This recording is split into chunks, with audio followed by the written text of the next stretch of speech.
We're about to take a deep dive into the evolutionary journey of primates. It's an incredible story that spans millions of years and, believe it or not, leads right to us. So get this, while dinosaurs were still roaming the planet, our earliest primate ancestors might have already been on the scene. It's pretty amazing. Even though the oldest fossils we have are from the Eocene epoch, genetic clues suggest our story starts way earlier, maybe even 90 million years ago. Okay, so picture this. The dinosaurs go extinct, and suddenly the world is full of new opportunities. This event kicked off what's called an adaptive radiation, basically an evolutionary explosion. Our ancestors, who were probably small, nocturnal, insect-eating mammals, took full advantage. And if you want a modern-day picture of what they might have looked like, just look at the tree shrew. It's a fantastic living model for our very distant relatives. All right, let's get into the key traits that really set the first primates apart and put them on this unique evolutionary path. The move into the trees was a total game changer. It forced our ancestors to adapt, leading to some truly significant evolutionary developments. To understand how these traits emerged, scientists have two main competing ideas. First up is the arboreal theory. This is the classic explanation. It suggests that things like grasping hands and feet and having nails instead of claws were all just practical adaptations for living in the trees. You know, it's all about becoming a master of navigating the canopy. But then there's the visual predation theory, which adds a cool twist.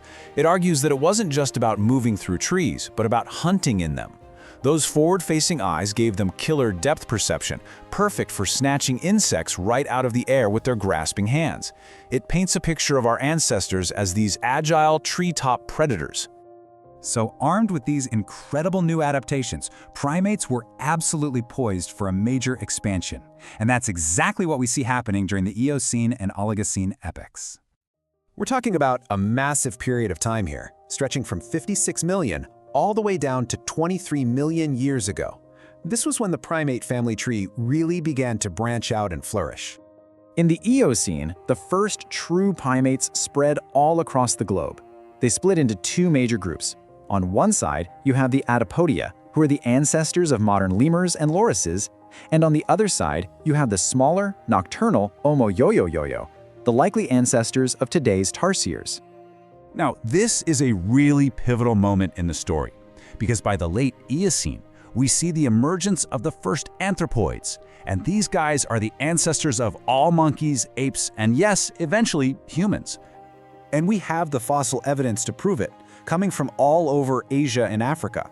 The Fayum beds in Egypt in particular have been an absolute treasure trove, giving us an amazing window into this critical period of evolution. Then, the family tree split in a really dramatic way. One group of anthropoids managed to make an incredible journey, likely rafting on floating vegetation all the way across the Atlantic to South America. They became the New World monkeys. The group that stayed behind in Africa and Asia continued to evolve into what we know as the Old World monkeys and apes, and that's our branch of the family. This all sets the stage for the next chapter, the Miocene epoch. And this period is often called the Golden Age of Apes. For a huge stretch of time, from 23 to about 5 million years ago, the world was absolutely teeming with different kinds of apes. They diversified into this incredible array of species and spread across the globe like never before. For millions of years, apes were astonishingly successful. They were the dominant primates, expanding into all sorts of new environments and really thriving. And they weren't just staying in Africa. Apes were on the move. They migrated out of their ancestral home, spreading north into Europe and then pushing east all the way across Asia. It just shows how adaptable and widespread they had become. But things were about to change. As the Miocene wore on, a shift in the global climate set the stage for a critical and fateful turning point in evolution. The climate started to cool and dry out. Those lush, widespread forests began to shrink and break apart. And for the apes, this was catastrophic. The Golden Age came to a dramatic end, and the vast majority of ape species simply couldn't adapt to their changing world and went extinct.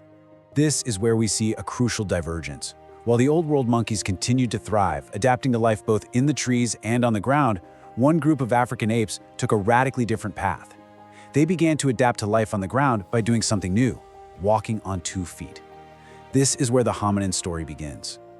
This brand new adaptation, bipedalism, gave rise to the very first hominins. We're talking about creatures like Sahelanthropus, Orrorin, and Ardipithecus. These are the earliest known members of our lineage, representing the very first steps on that unique evolutionary path that eventually led to us. In our next videos, we will discuss in further details